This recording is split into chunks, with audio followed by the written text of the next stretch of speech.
When I received the news that my book on Bolshevism had been translated into Arabic, I was absolutely delighted. This was the best news I could possibly ever receive.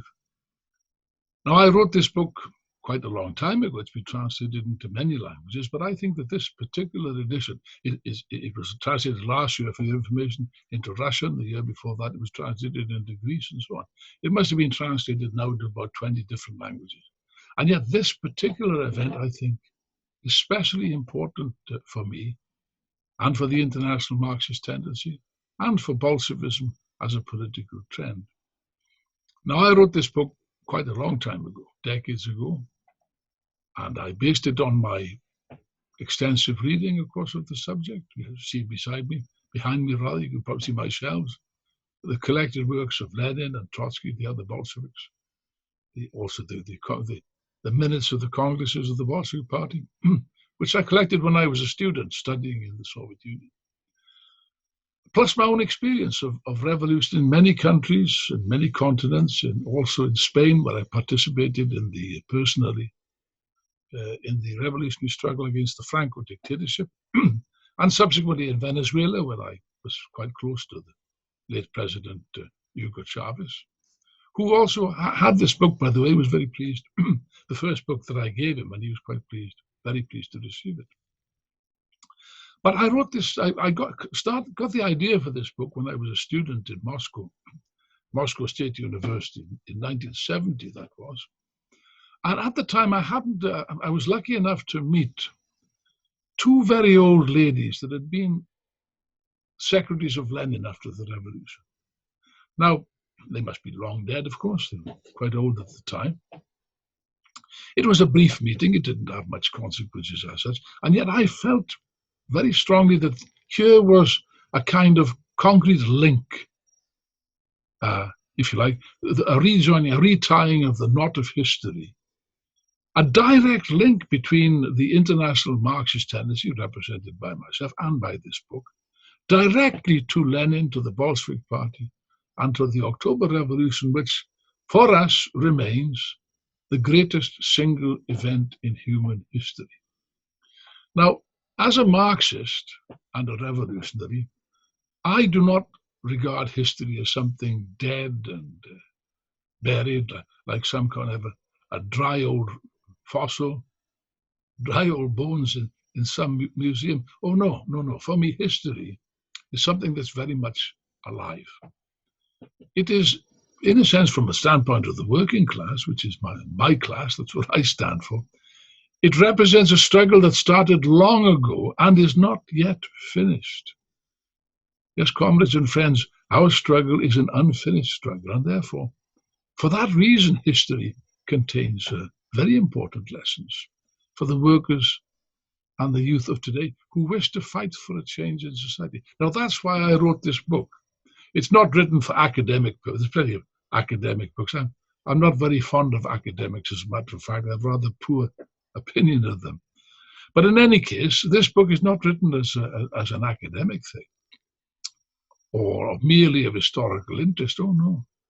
If you like, I wrote this as a kind of manual of revolution. I was attempting to, whether it's successful or not, I don't know. Many people have said that it is successful. You make up your own mind. But it is intended to contain all the fundamental lessons of 30 years of struggle of the Bolshevik Party from its earliest beginnings up to the Russian Revolution, and even a little bit afterwards, not too much, because that was the subject of a different book, which I won't discuss. And why do I say that this is important? Why should we study history?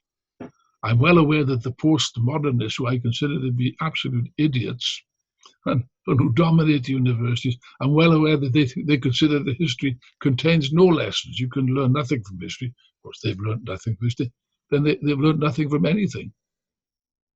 That history is just a series of accidents. Well, I beg to differ. I believe that history does have an inner logic which you can understand, and from which you can draw lessons. Oh yes, very important lessons. And I think the importance of history was summed up by a man who's not a Marxist, but a very intelligent man, an American philosopher called George Santayana. You may have heard of him, who said the following, a very interesting remark. He who does not learn from history will forever be doomed to repeat it. Worthwhile you thinking about that. And I think that those words are particularly important for the Arab world. I personally consider the Arab world, the Middle East, shall we say, and North Africa, of course, all part of this great common culture, linguistic and cultural history, going back for thousands of years. The cradle of human civilization. People in the West tend to forget this. The Middle East was the cradle of human civilization. Egypt, Mesopotamia, and so on. These are now the Arab lands. They weren't at that time, but they're now the Arab lands, which has got a very rich culture. I won't go into that. That's a separate question. A tremendous culture and a tradition which is deserving, I think, of more interest in the West. But above all, I think that the Arab, as a Marxist, the workers and peasants of these countries, of these lands, above all, have set us a tremendous example in the form of revolutionary traditions, revolutionary struggles, tremendous struggles against imperialism, capitalism, exploitation and oppression of all sorts. Yes, showing tremendous courage and tremendous determination to fight for their rights. And that struggle, of course, as you well know, remains unfinished. Yes, because it's got this, the coin has got another side, hasn't it? It's also the history of great defeats, great struggles, great revolutions, yes, and great defeats too, great defeats. And in every case, I would go so far as to say that the masses, like in Egypt a few years ago, the marvelous Egyptian revolution, and in other countries, in Syria and Iraq, in the Sudan, I could mention many, the masses have always shown the most colossal courage. They deserved to win. And if they did not win, I think it was not their fault. It wasn't the fault of the workers and peasants that all these tremendous sacrifices and struggles and heroism did not lead to victory. Whereas in Russia, it did. And what's the difference? What's the fundamental difference? That the revolutions have got a very similar content in many respects. You find many things similar if you read this book, to your own country, your own traditions. But there's one fundamental difference, and it makes all the difference. In Russia, the victory was assured, the victory of the October Revolution was assured by one thing, and one thing only, and that was the presence of the Bolshevik Party under the leadership of two men, Lenin and Trotsky. And without those factors, the revolution would never have succeeded. I could demonstrate the truth of that. But read the book and you'll see what I'm driving at. And therefore, this is of enormous importance. It's enormously important that the young generation in Egypt, in the Sudan, in Algeria, in all these countries, in the Lebanon, everywhere where you can see the revolutionary elements of present. I'm thinking of the Lebanon, I'm thinking of the Sudan. Inspiring struggles. Yes, but the same thing would apply, my friends, isn't it? Without the necessary organization and leadership, without the party, I'm saying, and without a revolutionary party and a revolutionary leadership, unfortunately, very often these revolutions will lead to defeat. And the consequences of defeat in the Arab countries, as you know, is very severe, very terrible. Ask the Egyptians about that. They'll tell you all about it. And therefore, I think that it is fundamental. It may not seem to be the case. Sometimes young people are a bit impatient, you know. They want immediate results and quick things. The problem is, there's no easy way. There isn't. There's no quick path to success. The Bolshevik Party, as the book will demonstrate, if you read it, will demonstrate, Lenin had tremendous difficulties, tremendous problems he faced in building a party, by the way, in a backward, semi-feudal country. Don't you think that Russia was more backward at that time than Egypt is today, probably, from the point of view of industrial development and so on. Lenin faced enormous objective politics, and yet, despite all these difficulties, he succeeded. Yes, but ultimately, you read Lenin's writings, ultimately, it's all based on one thing, and that is our ability to educate revolutionary cadres.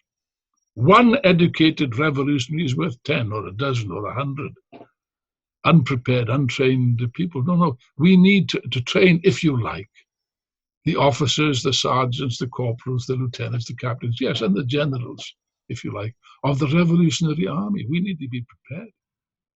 The enemy in front of us is very prepared and very organized and very disciplined and very centralized, and we have to be the same. We have to also have a proper organized, disciplined revolutionary party.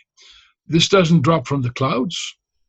It cannot be improvised at the last moment. It must be prepared in advance. And this, my friends, I'm speaking directly to my brothers and sisters in the Arab world. I'm speaking from heart to heart to you as one revolutionary comrade to another. Your task is, first of all, to prepare yourselves, to read, to study, to prepare yourselves for the great tasks which impend.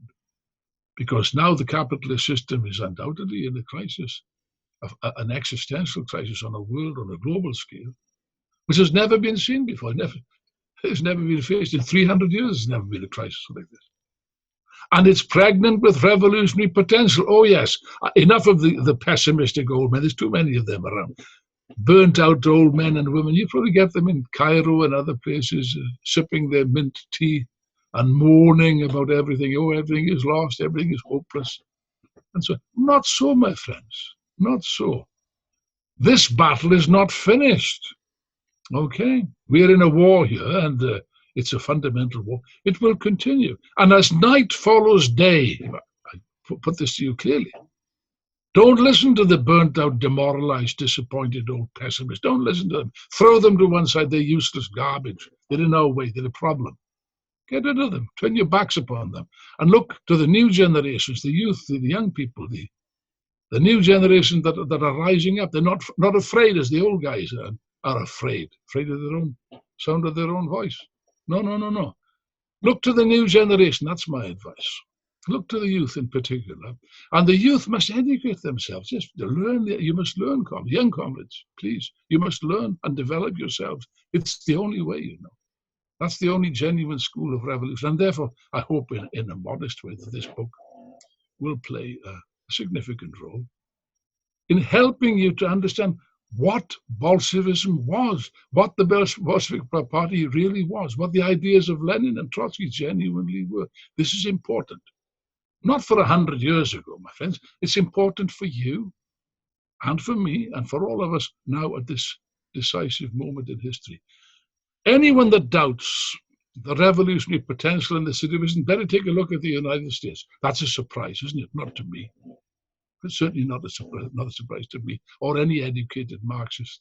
What is taking place at this, as I speak, an insurrectionary wave in the United States of America, the wealthiest and most powerful imperialist nation on earth. Yeah, there's your answer. That's a definitive answer to all the burnt out old pessimists, the dead fish I call. Forget about them. That inspirational movement, which is spreading everywhere, to my own country, Britain, France, Germany. In Britain yesterday, the demonstrators hurled down a statue that had been there for 300 years in the city of Bristol, the statue of a slave trader. They'd there for 300 years.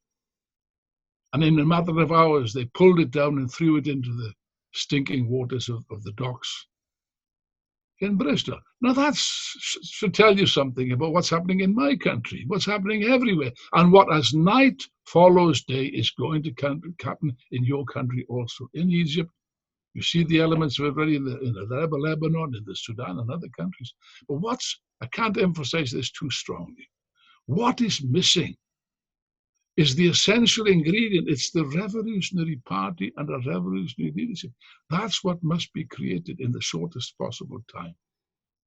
And that, as in Russia in 1917, my friends, is the only real guarantee of the success of the socialist revolution, upon which again depends the entire future of humanity, of civilization, and ultimately of the human race. And therefore, I commend this book to you with every possible enthusiasm. Please contact me with any comments that you have, rather. I wish you every success in your revolutionary work. Comrades, with clear revolutionary ideas, the victory is ours, the future also is ours.